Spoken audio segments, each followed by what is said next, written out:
Hi everyone, my name is Lori and I'd like to welcome you back to this week's segment of Baby Net, Navigating Experiences Together. I'm once again excited to be connecting with you, and I hope that you were able to try some of our self-care ideas from last week. In today's segment, I'm going to be discussing the difference between baby blues and postpartum depression and anxiety, and you may have also heard it being termed perinatal mood disorder. I'll help you with how to find reliable sources of information in order to help you establish a healthy support network. I'll finish off with our question of the week and our weekly challenge. Okay, let's get started. I'd like to start with today's quote, which is, "Making the decision to have a child is momentous. It is to decide forever to have your heart go walking around outside of your body." And that quote is brought to us by Elizabeth Stone. And I think many of us can agree that that's exactly how it feels once we have a child in our lives. So although it's all very exciting to have a new little one in your life, having a baby is also very stressful, no matter how much you've looked forward to it and how much you love your new little one. But considering how much sleep deprivation you likely have, all of the added new responsibilities, and the lack of time for yourself, it's no surprise that many parents definitely feel like they are on an emotional roller coaster. Especially now at this time of physical distancing, it's likely very hard as you are probably looking forward to having this new little one in your life, having celebrations, having time of getting together with family and friends, and all of that probably looks a little bit different right now. So instead of celebrating, you might feel like crying. You were probably prepared for joy and excitement, and I'm sure that you are feeling those things, but you may not have been prepared for the exhaustion, the possible anxiety, and feeling overwhelmed. So it's very understandable that you would have a wide range of emotions that you're feeling. And while you may not have been expecting it, you may also be feeling some mild depression or anxiety or mood swings. And this is particularly common for our new moms out there. So common, in fact, that there is a name for it. And this is called postpartum blues, or more commonly, you may have heard it referred to as baby blues. So the baby blues can happen anytime around 3 to 5 days postpartum after you've had your baby, and it's very common for them to last up to 1 to 2 weeks. So some of the symptoms that I'm going to review for you that you may be feeling in this baby blues period are feeling a little bit sad, restless, perhaps anxious or overly sensitive. Maybe you're finding that you're crying for no reason at the drop of a hat at any time of the day. You may be feeling impatient and irritable. You might be having trouble concentrating. You may be feeling overly tired, or even conversely having trouble sleeping when you finally are able to catch some sleep. And you might find that your moods are changing often. So you could be feeling from happy to sad, and this could be changing from day to day and even several times within the same day. With postpartum depression, however, and again, I've reviewed for you that it can be referred to as perinatal mood disorder, and for this segment, I will refer to it as PPD for short. PPD is a more serious problem, and it is one that you shouldn't ignore. So this can happen, PPD can happen anytime within the first year after you've had your baby. The symptoms that you could be feeling are exactly what I reviewed for you just prior, except that they may be more severe and they might last a bit longer. Additionally, you might also be feeling overwhelmed, perhaps you're feeling a bit hopeless. You may have negative thoughts, and you may not be enjoying some of the things that you used to. You may also be experiencing some physical symptoms, such as headaches or changes in appetite. If these symptoms are lasting longer than about 2 weeks for you, you may be experiencing some PPD. So before I get to what are some things that you can do to help during this period, I'm going to refer to some of the causes and risk factors that are associated with PPD. Because as there's no single reason why some individuals may be experiencing PPD and others don't, there are a number of interrelated causes and risk factors that are believed to contribute to this problem. So there are as many pieces to this pie, if you will. So the first two that I'm going to talk about are specifically for moms who have recently given birth. And the first one would be hormonal changes. So after childhood, women experience big drops in their estrogen and progesterone levels. Thyroid levels can also drop, which can lead definitely to feeling fatigued, feeling a bit depressed. These rapid hormonal changes, along with changes possibly in blood pressure, immune system functioning, and metabolism that many new mothers experience, can trigger postpartum depression. The second thing that you might be noticing are obviously physical changes. So giving birth can bring numerous physical and emotional changes. You may also be dealing with physical pain after the delivery of your baby, particularly if you had a difficult birth or if you delivered by a C-section. However, we also know that there are other factors involved in PPD, as many fathers and adoptive parents can also experience this. Some of these would include personal or family history of depression. So if this is something that you have personally experienced in the past, or you know of other family members who have experienced it, this could put you at risk for developing this. As well, stress. We all know, again, we've spoken about the joys of having our new little ones, but there is additional stress of caring for a newborn, and this additional stress can take its toll for sure. You may feel overwhelmed and anxious about your ability to care for your new little one. We always joke a little bit that new babies do not come with a manual. Sometimes we wish that they would, but they don't. Lack of sleep, and I know I talked about this in last week's video segment as well. Sleep and rest are so important to our physical and our mental health, and we know that once you have a newborn, our sleep is extremely disrupted. It can make it very difficult to get enough hours of uninterrupted sleep in a day.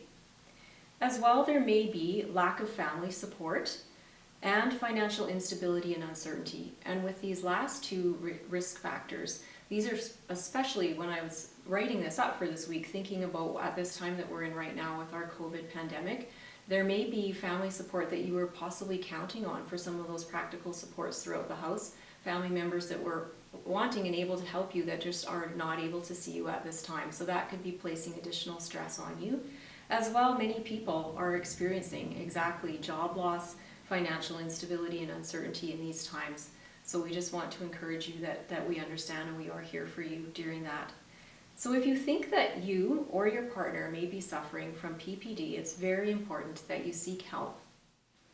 All right, so just before I get to what are some things that you can do if you feel like you are suffering from postpartum depression and anxiety, I'd like to mention too that it's important to note that this may not occur with your first pregnancy. If you've had a second baby, a third baby, postpartum depression or anxiety can definitely happen at subsequent pregnancies. There's no really rhyme or reason to it. And as well, just because you've possibly had postpartum depression or anxiety with a pregnancy, it doesn't necessarily mean that you would have it again with a later pregnancy.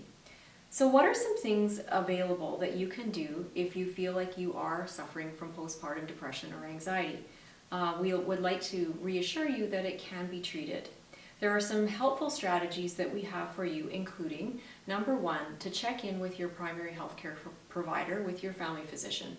There may be an underlying medical issue that you have that needs to be addressed, so it's very, very important if you feel like things just aren't getting back to typical for you that you check in with your doctor. Seeking out the help of a professional therapist or counselor, and we can help connect you with this if this is something that you would be interested in.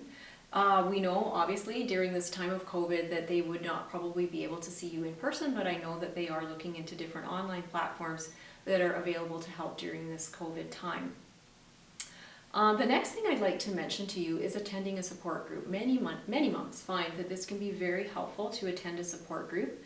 So I'd like to talk to you about a group that we do have here at Family Futures called Managing Motherhood. Unfortunately, we are not able to hold the program in person at this time, but this is a program that we would like to invite you, if you're interested in possibly taking part in an online version of this program, we would like to have you contact our agency because that's something that we're looking at doing in the next coming weeks. In particular, this Managing Motherhood program is aimed to help and support moms in that postpartum period if they feel like they are struggling with some of the symptoms of postpartum depression and anxiety. So this is a way that we are able to reach out, and we always say that about 50% of the benefit of this program are the tips and the strategies and the information that we can provide you during this time, and the other 50% benefit of the program is just being in a shared experience with other moms who are going through the same experience, knowing that you're not alone and not feeling isolated in this situation. So again, I'd just like to encourage you, we'll have some numbers up at the end of this segment, to contact our agency, as we'd love to connect with you and hopefully have this program up and running virtually in the coming weeks. As well, getting as much sleep and rest as possible. I know this is something that we have spoken to you about before, but again, if there's some way that you can develop routines, I know as soon as we feel like our baby is on a sleep routine, that can sometimes change on us.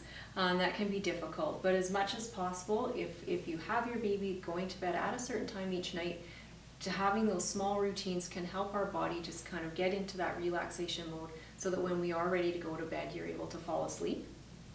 And as well, just to reiterate, to rest as much as possible during the day. So those chores will always be there. But if your baby is sleeping during the day and you're not getting very much sleep at night, it's so important that you try and get that rest during the day. Take some time for yourself. So again, that's going for a walk, calling a close friend, contacting a family member, anything that you can do during the day for yourself. So helpful. And share your feelings with others. Talk with others about how you're doing. Reach out in any of the platforms that are available to you at this time. It's really important that you're as open as possible and communicate with your loved ones about how you're doing. And then helping others in the home, help with daily chores. So again, I spoke with kind of those practical supports. We have hopefully some of those people in our lives that can help us with some of those practical things around the house. And that might look a little bit different for you right now. So it's really being able to utilize those who are in the home with you, helping with those daily chores and just letting them know what it is that they can do for you that can really help. So some other things, some other ways that we can establish some healthy supports. So how can parents seek help, especially during this time of physical distancing? There are so many resources and information available online. There's lots and lots of things that you can access, but it's really important for all parents in that newborn time to find reliable sources of information. So I'd like to outline some of these for you. So again, we've already talked about our family physicians, so important. Another one I believe I mentioned last week as well is our public health centers. Those are still open, they're still seeing families, those public health nurses are still there for you. So if you would like, you can go in and speak with the public health nurses at your local public health care center. And I'd like to outline another email or another website for you. This is the Alberta Health Services website, and it's healthyparentshealthychildren.ca. And again, these are provided here for you. We have these books. Now, you may have received these books during your pregnancy from your public health care center. This one is the Pregnancy and Birth. And then this latest one here, which you may not have yet if you've just recently given birth, is called The Early Years. And again, so I know I joke that our babies don't come with manuals, but this is about as close as we're going to get. So these manuals are so helpful. We do have them available here at our center, and once we do reopen, we'd be more than happy to provide you with copies of these books. I would probably quite likely be available for you at your public health care center, but I'd also like to encourage you that the web site that I just gave you does have all of the information on the website. So if you don't have the actual physical books with you, the information is also available on the website. And then again, 811. This one, yes, they're our public health link number, but you may just have a bit more of a wait time right now during our COVID pandemic. There is also a mental health helpline. That number is 1-877-303-2642, and they would be available to help you. And for more information specifically on postpartum depression, I would like to turn your attention to another website, Alberta Health Services. It's very helpful. It's ahs.ca/ppd, and all of this information will be available for you on this podcast. This website has numbers on it for immediate support, and it also has some information on related topics and websites that you might find to be very helpful. And then lastly, I'd just like to again encourage you to reach out to us here at Family Futures, as we do have some different counseling options available for you, and we're more than happy to talk with you about some of the concerns that you might have, and we can point you in the right direction as well. Okay, so now it's time to turn to our question of the week. Our question is there a handy one-page resource available that we could access to outline a plan with contact numbers in case we need it? So I'd like to draw your attention to the Family Support Plan, and this can be found at that website that I mentioned previously, healthyparentshealthychildren.ca. So this is what the plan looks like, and on it there's different components. There is health and emergency contacts, there's people that you can list on who to call, there are some signs of distress that you can list for yourself, so whether that's your thoughts, your feelings, that can be clues that you're having those moments of distress. And then there's some actions that you can take in case you're feeling those moments of distress. So whether that's going for a walk, taking some deep breathing exercises, making a cup of tea, just different ideas that you can have for yourself in case you're in the middle of one of those moments of distress. So our weekly challenge for this week would be if you could fill this out. So I challenge you to try looking at this family support plan that we just discussed. If you're able to download it and print it off, and maybe take a few minutes to think about and formulate this family support plan for yourself, talk to others in your home, and fill it out. Put it somewhere where you can easily access it, whether that's on your fridge or somewhere else that you're able to see this and get a hold of it when you need it. And if you're needing help with filling out your plan, I know that the public health nurses at your local public health center would be more than happy to help you fill this out, as would we here at Family Futures. Just give us a call and we're more than happy to brainstorm and fill this out with you. So I'd just like to take a few minutes to wrap up and to remind you once again that if you're looking for some other programs this week, we definitely are uploading content onto our website daily. So do check out our website for all of the latest information and videos that we have going for this week. I think you'll find them very fun and very exciting and informative for your family.